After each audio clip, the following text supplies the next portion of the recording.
Song and Grease, don't forget to subscribe, like, and comment. Our story today is called A Horseman in the Sky. It was written by Ambrose Bierce. Here is Roy Depew with the story.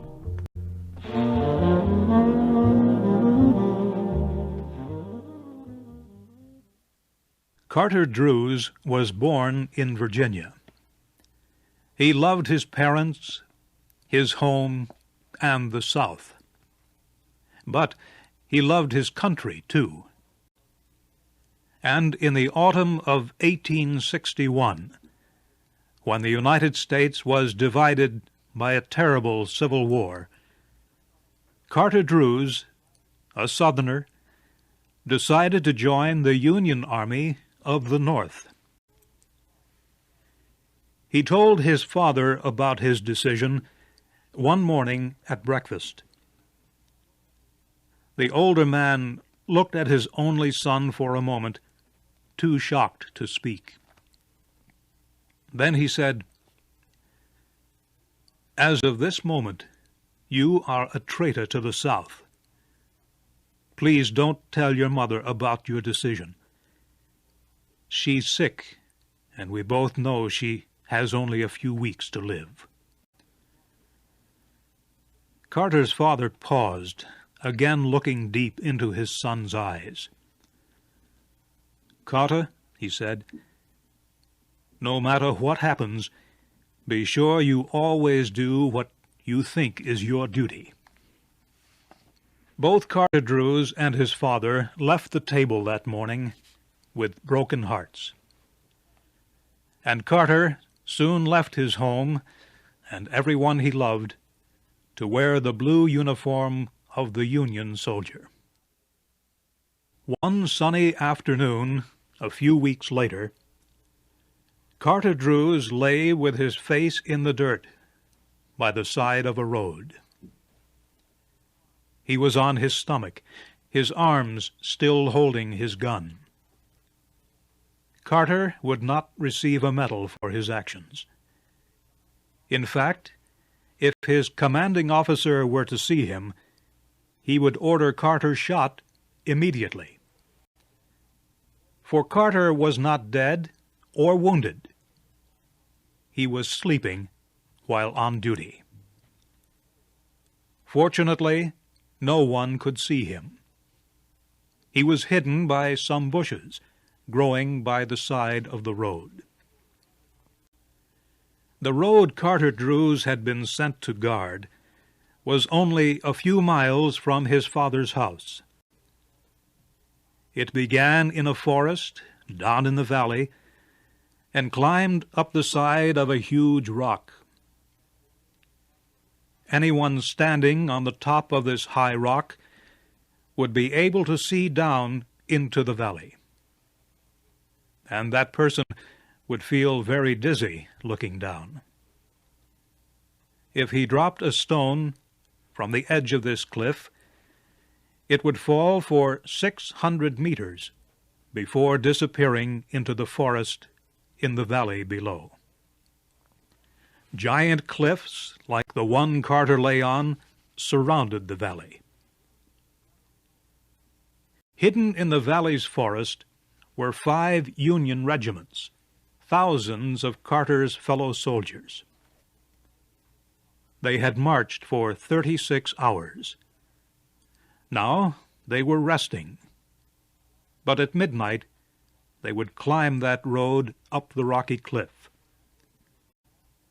Their plan was to attack by surprise an army of Southerners camped on the other side of the cliff.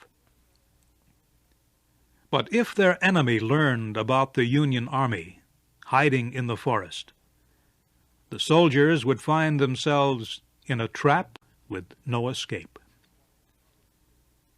That was why Carter Druse had been sent to guard the road. It was his duty to be sure that no enemy soldier, dressed in gray, spied on the valley where the Union Army was hiding.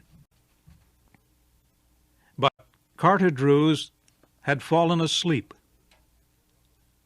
Suddenly, as if a messenger of fate came to touch him on the shoulder, the young man opened his eyes. As he lifted his head, he saw a man on horseback, standing on the huge rocky cliff that looked down into the valley. The rider and his horse stood so still that they seemed made of stone. The man's gray uniform blended with the blue sky and the white clouds behind him. He held a gun in his right hand, and the horse's reins in the other. Carter could not see the man's face because the rider was looking down into the valley. But the man and his horse seemed to be of heroic, almost gigantic size, standing there motionless against the sky.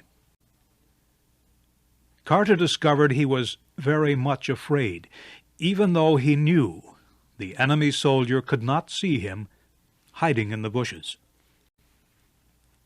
Suddenly the horse moved, pulling back its head from the edge of the cliff. Carter was completely awake now. He raised his gun, pushing its barrel through the bushes, and he aimed for the horseman's heart. A small squeeze of the trigger, and Carter Druse would have done his duty. At that instant, the horseman turned his head and looked in Carter's direction.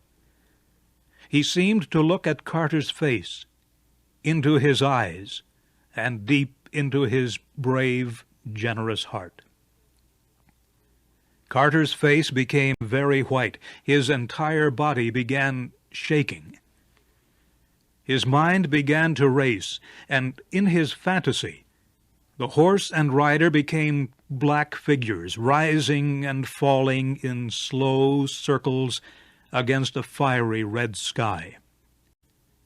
Carter did not pull the trigger.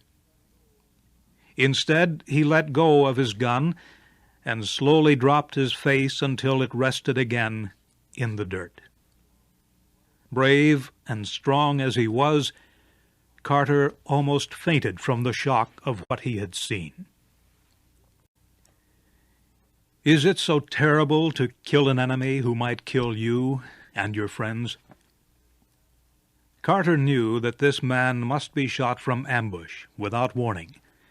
This man must die without a moment to prepare his soul, without even the chance to say a silent prayer. Slowly, a hope began to form in Carter Druse's mind.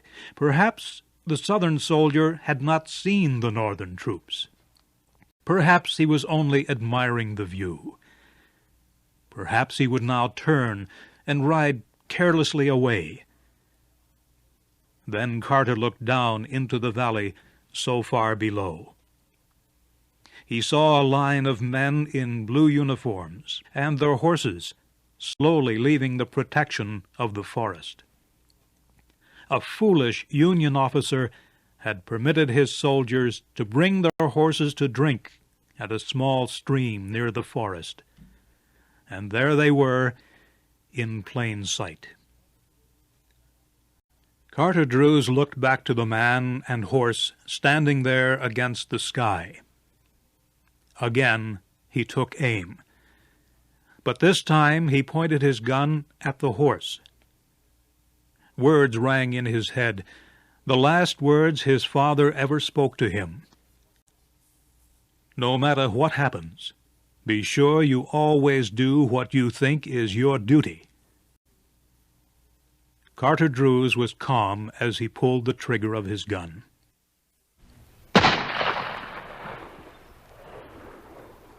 At that moment, a Union officer happened to look up from his hiding place near the edge of the forest.